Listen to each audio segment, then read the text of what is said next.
말씀은 신약성경 요한 1서 4장 17절부터 마지막 21절까지의 말씀입니다.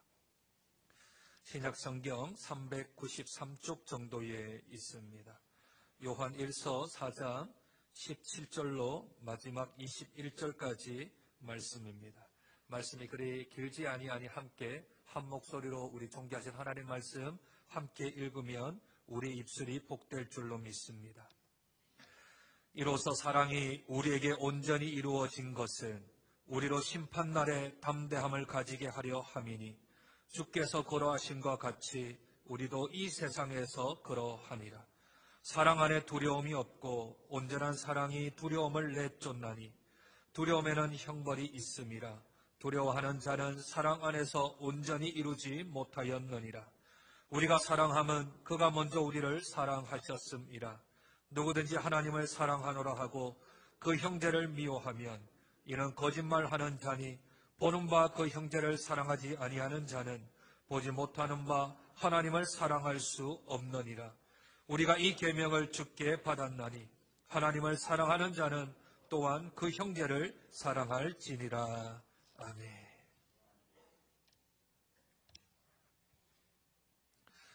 세상에 살아가는 사람들이나 교회를 다니는 사람들이나 불가능한 일을 그것을 가능하다라고 여기며 나아가는 이들이 있습니다.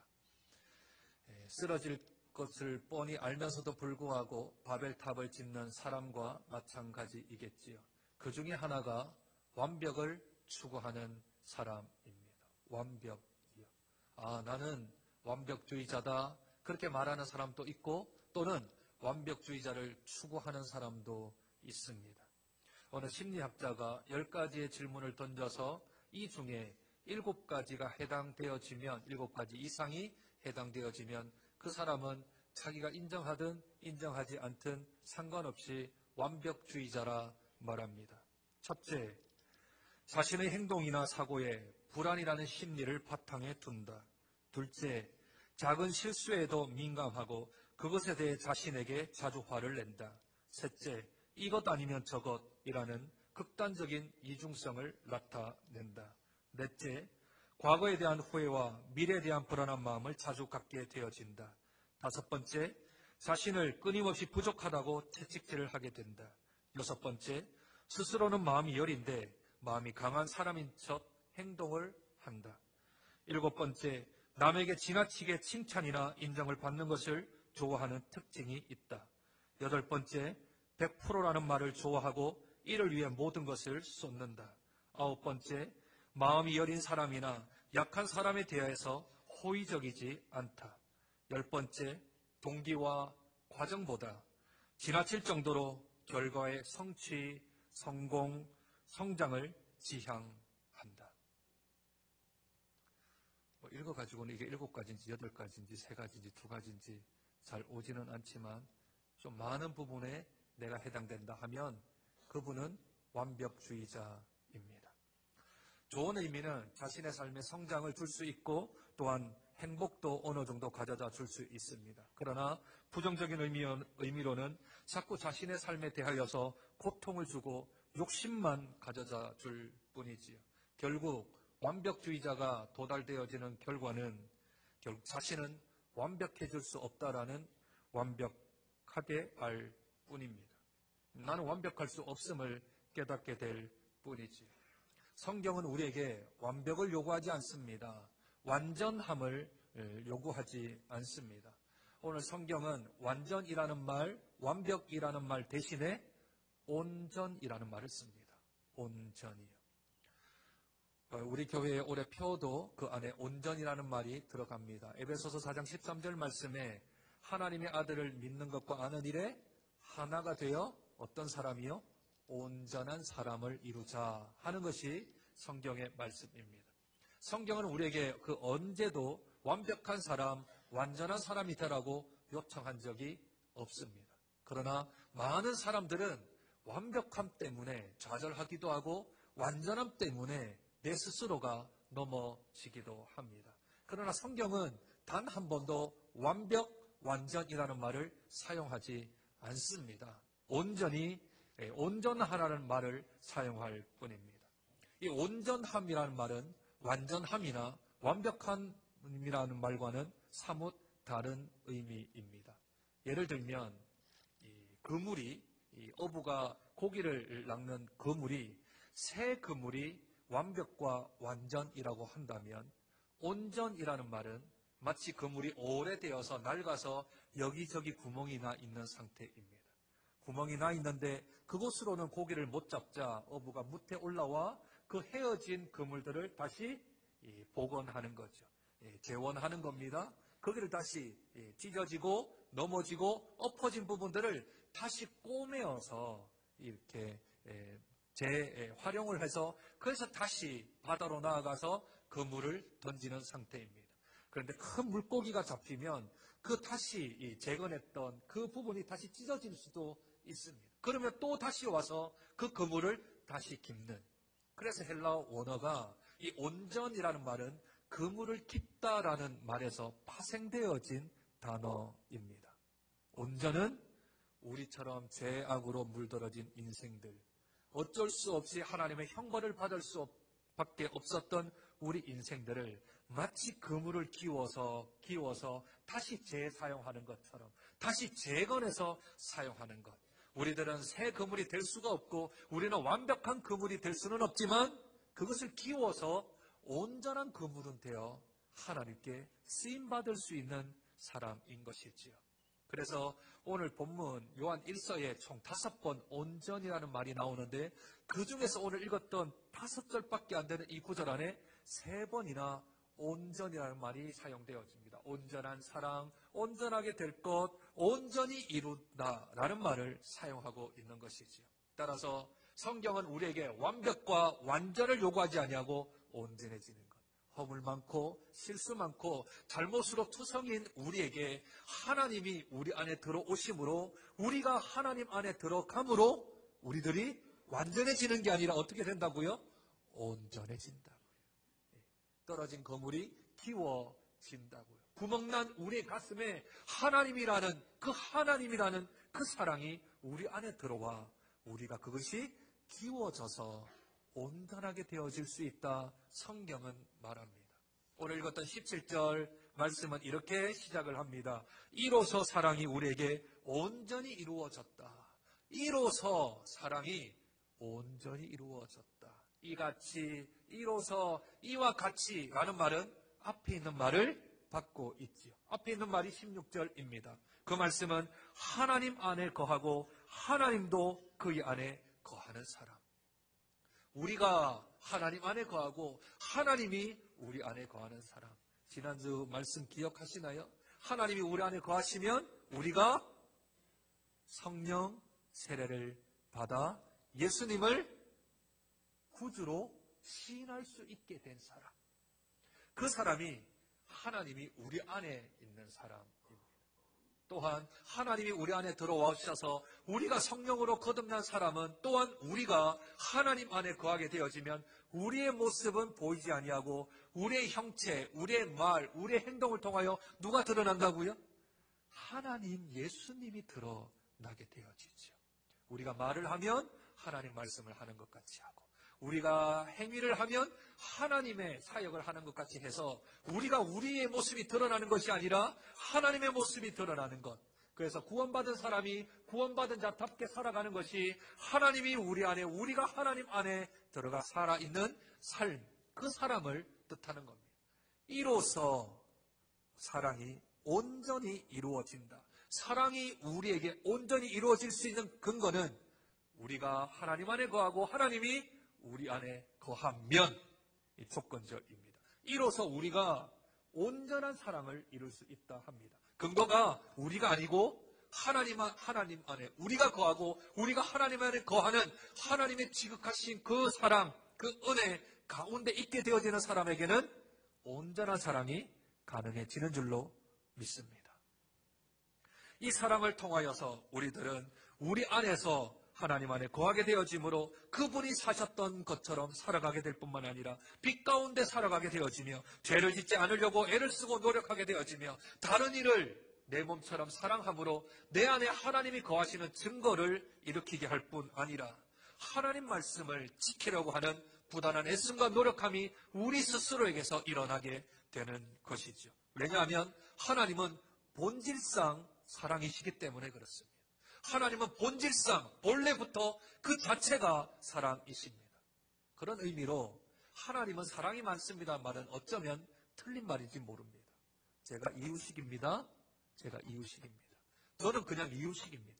본래 이유식입니다. 그런데 이유식이 많다라고 말하는 건 그거는 말이 맞지 않지요. 하나님이 사랑이신데 사랑이신 하나님을 가리켜서 하나님은 사랑이 많으시다라고 표현하는 것은 어찌 보면 적절치 않은 것이지요. 하나님은 사랑 그 자체이십니다. 그러면 그 사랑 자체이신 하나님이 우리 안에 들어오셨습니다. 그러면 당연히 우리 안에 뭐가 존재한다고요? 하나님의 사랑이 존재하게 되는 것이지요. 따라서 완벽한 하나님의 사랑을 이룰 수는 없습니다. 완전한 하나님의 사랑을 우리가 그렇게 흉내낼 수는 없습니다. 그러나 온전한 사랑은 할 수 있습니다. 그물이 끼워졌어요. 우리 안에 헤어졌던 그물이 끼워졌어요. 구멍나 있는 그 그물이 하나님의 사랑이 우리 안에 들어오므로 우리는 이제 가능하게 되었다. 성경은 우리에게 말씀합니다. 따라서 내가 사랑해야지, 내가 형제를 사랑해야지, 내가 이웃을 사랑해야지, 내가 가족을 사랑해야지, 내가 아빠를 사랑하고, 내가 엄마를 사랑하고, 내가 사랑하는 자녀를 사랑해야지 하고 내가 스스로 주문을 외우는 게 아니라 내 안에 하나님이 계시는가? 내 안에 하나님이 거하고 계시는가? 또한 내가 하나님 안에 거하고 있는가? 그걸 먼저 점검해야 하는 겁니다. 노력하고 애쓰는 게 아니라 내 안에 하나님이 거하시고 내가 하나님 안에 거하는가? 그렇다면 나는 그저 하나님의 사랑이 온전케 되어짐으로 다른 이들에 대한 사랑으로 나아갈 수 있는 그러한 근거가 나에게는 마련되는 줄 믿습니다. 그러면 내가 그 그물이 끼워진 줄 어떻게 압니까? 내가 그 그물이 온전케 되어진 걸 어떻게 압니까? 오늘 성경은 그 특징으로 하나를 사람에게 가지는 두려움이 사라진다. 두려움을 쫓아낸다. 라고 성경은 우리에게 말씀합니다. 오늘 17절 다시 한 번 더 볼까요? 이로써 사랑이 우리에게 온전히 이루어진 것은 우리로 심판날에 담대함을 가지게 하려 함이니 주께서 그러하신 것 같이 우리도 이 세상에서 그러하니라. 아멘. 하나님 사랑 안에 거하면 뭐가 내쫓는다고요? 두려움이라는 것이 쫓겨나간다 합니다. 먼저 우리들은 이 두려움이 쫓아내어진 것을 보게 되었습니다. 우리 안에서 두려움이 나가고 뭐가 들어오냐 하면 담대함이라는 게 들어옵니다. 하나님은 성경 여러 구절에서 담대함이라는 것을 말씀하셨습니다. 담대하라, 두려워하지 마라. 놀라지 마라, 겁내지 마라. 내가 너의 하나님이니 담대하라는 말씀을 성경 곳곳에서 말씀했었습니다. 그러나 요한 1서에서도 담대함이 2번 나왔는데 벌써 예수님이 재림하실 때, 예수님이 다시 오실 때, 아니면 우리의 생이 끝나고 주님 뵈올 때, 그때 두려워하지 말고 담대하라는 말씀을 벌써 2장 28절에서 먼저 우리에게 말씀하셨습니다. 우리 몇 장 넘기셔서 2장 28절 함께 보실까요? 2장 28절입니다. 제가 읽어드립니다. 자녀들아 이제 그의 안에 거하라. 자녀들아 이제 어디 안에요? 그의 안에 거하라. 이는 주께서 나타나신 바 되면 그가 강림하실 때에 우리로 담대함을 얻어 그 앞에서 부끄럽지 않게 하려 함이라. 주님이 다시 재림하실 때에 우리에게 뭐가 있다고요? 담대함이 있다는 거예요. 그 담대함은 어디서 나옵니까? 그의 사랑이 우리 안에 거하게 되어지면, 하나님의 사랑이 우리 안에 거하게 되어지면 우리가 주님이 다시 오시는 날, 우리가 주님 앞에 다시 서는 날, 그날 우리에게 두려움이 없어지고 그 마음 안에 담대함이 있다 말씀합니다. 예수님을 만나는 그때요? 우리가 주님을 다시 배울 그때요? 아니 그때뿐만 아니라 담대함은 한 번 더 등장하게 되어지는데 3장 20절 21절입니다. 3장 20절 21절입니다. 이는 우리 마음이 혹 우리를 책망할 일이 있어도 하나님은 우리 마음보다 크시고 모든 것을 아시기 때문이라. 사랑하는 자들아, 만일 우리 마음이 우리를 책망할 것이 없으면 하나님 앞에서 담대함을 얻고 무엇이든지 구하는 바를 그에게서 받나니. 이 담대함은 무엇인가 하면 하나님 앞에 기도할 수 있는 담대함입니다. 여러분들, 두려움이 찾아와서 하나님 앞에 기도하지 못한 적 혹시 없으세요? 내가 지은 죄 때문에, 내 연약함 때문에 내가 기도하면 안 될 것 같은, 내가 지금 이 기도하면 내가 지었던 그 죄 때문에, 그것 때문에 내 기도를 들어주지 않으실 거다라고 하는 그런 생각이 드는 적은 없냐라는 겁니다. 그런데 성경은 이렇게 말씀합니다. 우리의 담대함은 우리가 주님 다시 배울 그날에도 담대함이 있지만, 그러나 우리가 하나님께 나아가는 그 자리, 예배하는 그 자리, 기도하는 그 자리에도 하나님이 그의 사랑을 우리 안에 넣어주시면 우리 안에 뭐가 생긴다고요? 담대함이 생긴다. 내가 스스로 담대해야지, 내가 강해야지, 내가 큰 마음 품어야지 라고 내 스스로가 아니라 하나님의 사랑이 우리 안에 들어오면, 그러면 생기는 게 담대함이 생긴다. 그래서 주님 앞에 예배하는 자리, 주님 앞에 기도하는 자리, 또는 우리의 생이 다한 후에 주님을 배울 때도 그 마음 안에 담대함이 생긴다. 성경은 우리에게 말씀합니다. 그래서 오늘 17절, 우리로 심판날에 담대함을 가지게 하려 함이니 말씀합니다. 사람이 왜 주님은 배우는 걸 두려워할까요? 사람들이 왜 죽음을 두려워할까요? 죽는 것 자체를 두려워하지만 예수 믿는 사람들은 죽는 걸 두려워하지 않습니다. 왜냐하면 죽는 게 아닙니다. 그렇죠? 우리는 돌아가는 사람들입니다. 우리는 다시 주님께로 가는 사람들입니다. 다시 이 땅에 있다가 원래 있던 자리로 돌아가는 사람들이죠. 그런데 우리의 영혼만 미리 먼저 돌아가게 되어지고, 주님이 이 세상에 다시 재림하시는 날 우리의 몸과 함께 완전히 돌아가게 되어집니다. 그래서 예수 믿는 사람은 죽었다 표현을 쓰지 않습니다. 돌아가셨다. 하나님께로 다시 돌아가셨다. 그러니 예수 믿는 사람들은 죽음에 대한 두려움은 벌써 떨어버린 지 오래되었습니다. 그럼에도 불구하고 예수 믿는 사람이 내가 이제 죽음에 대한 두려움은 없는데 우리 주님 배우려고 하니까 내가 주님 앞에 드린 것도 없고, 내가 행한 것도 없고, 내가 하나님께 영광을 올려드린 것도 없고, 그렇다고 해서 내 믿음대로 살아본 적도 잘 없고, 내가 살아왔던 삶을 다 정리해보면 주님 앞에 드릴 것보다 부끄러운 것밖에 없어서 내가 주님 앞에 설 수 있겠나, 오늘 내가 주님 앞에 가면 내가 무엇을 드릴까 하는 그 마음의 염려와 두려움이 생길 수 있지 않겠습니까? 그렇죠? 그런데 오늘 성경이 이렇게 말씀합니다.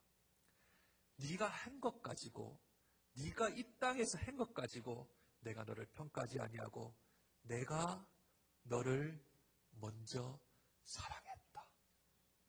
네가 사랑할 짓을 해서 내가 사랑한 게 아니고, 네가 사랑을 받을 만한 그러한 존재였기 때문에 내가 너를 사랑한 게 아니고, 네가 나에게 행하기 이전 내가 너를 먼저 사랑했다. 그러므로 하나님 앞에 섰을 때의 우리의 담대함은 우리의 마음먹음이 아니라 주님이 주시는 은혜인 줄로 믿습니다. 그러니 하나님 앞에 섰을 때 뭐라고 얘기해야 되나요? 제가 목사했고요, 제가 설교했고요, 제가 몇 년 동안 목회했고요, 제가 이런 설교했고요, 제가 이렇게 전도했고요, 제가 이렇게 복음 전했고요, 제가 이런 사역했고요, 이 얘기가 아니라 주님 앞에 섰을 때에 그저 주님의 은혜로, 그저 주님이 저를 먼저 사랑하신 은혜로 제가 이 자리에 섰습니다 하면 그것으로 됩니다. 행여나 너 무슨 근거로 그렇게 얘기하냐, 그렇게 물으시거들라. 요한일서 4장 19절 말씀을 근거로 제가 그렇게 말합니다 합니다. 우리 4장 19절 말씀 같이 한번 읽을까요? 같이 한번 읽습니다. 시작.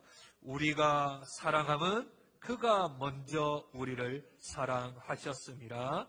아멘. 하나님이 나를 먼저 사랑해 주셨고, 하나님이 나를 먼저 택해 주셨기 때문에, 하나님이 나를 먼저 사랑해 주셨기 때문에 내가 사랑받을 자격이 있는 것도 아니라, 내가 사랑받을 짓을 한 것도 아니라, 내가 살았던 믿음의 삶이 그렇게 풍성한 것도 아니라 하나님이 나를 먼저 사랑해 주셨어. 그래서 제가 이 자리에 설 수 있게 되었습니다. 나로 나된 것은 하나님의 은혜로 된 것입니다 하고 고백한다면 그것으로 하나님 앞에서는 충분할 줄로 믿습니다. 그러니 우리는 담대함이라는 마음이 우리에게 들게 될 줄로 믿습니다. 그러면 우리는 온전한 사랑을 할 수 있게 되었습니다. 내가 아니라 하나님이 먼저 우리를 사랑하셨기 때문에. 그 증거가 뭐라고요? 우리 안에는 두려움이 떠나가고 뭐가 찾아왔다고요? 담대함이 우리에게는 찾아왔어요. 기도할 때나 예배할 때나 우리 주님 만날 때에 두려움은 떠나가고 담대함이 우리에게 찾아왔습니다. 그 담대함으로 뭘 하라고 해요? 성경이? 담대함으로 하나님이 우리를 뭘 하라고 해요?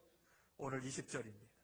누구든지 하나님을 사랑하노라 하고 그 형제를 미워하면 이는 거짓말하는 자니 보는 바 그 형제를 사랑하지 아니하는 자는 보지 못하는 바 하나님을 사랑할 수 없느니라. 그 마음에 두려움이 떠났어요. 그 마음에 담대함이 찾아왔습니다.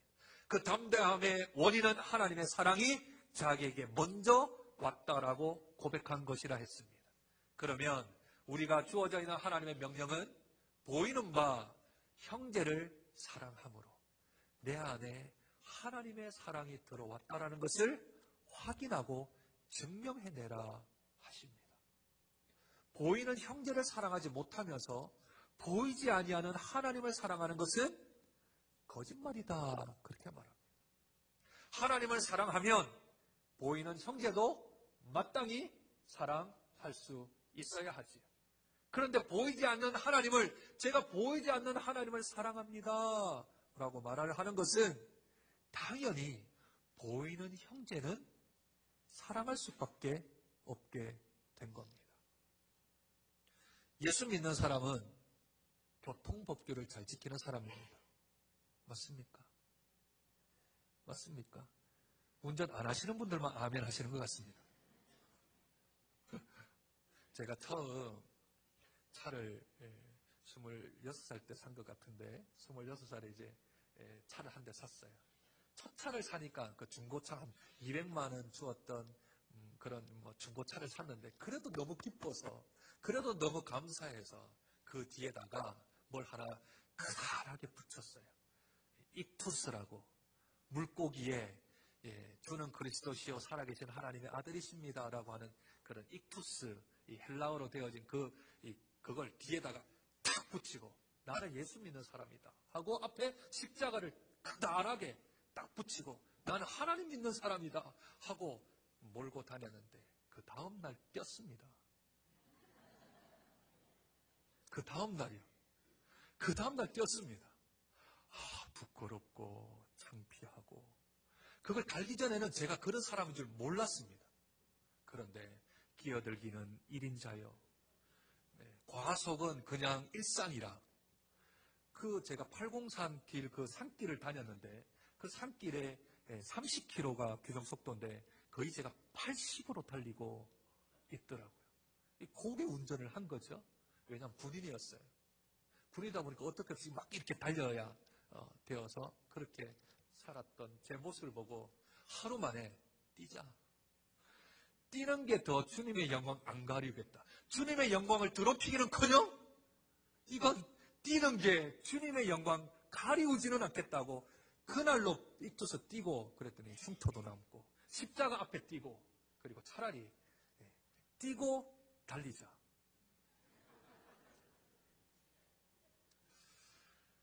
그런데 그리고 나서 97년도 이제 전도사가 됐네요. 전도사가 되었습니다. 그리고 그 차에 다시 익투스를 붙였습니다. 그러면 저에게 제가 스스로 한 말이 있습니다. 야, 너 하늘 법을 지킨다면서 너 하늘의 법을 지키는 사람이 이 땅의 법조차 못 지키며 네가 하늘의 법을 지킨다고? 그 거짓말이다. 그건 너 위선이다, 위선.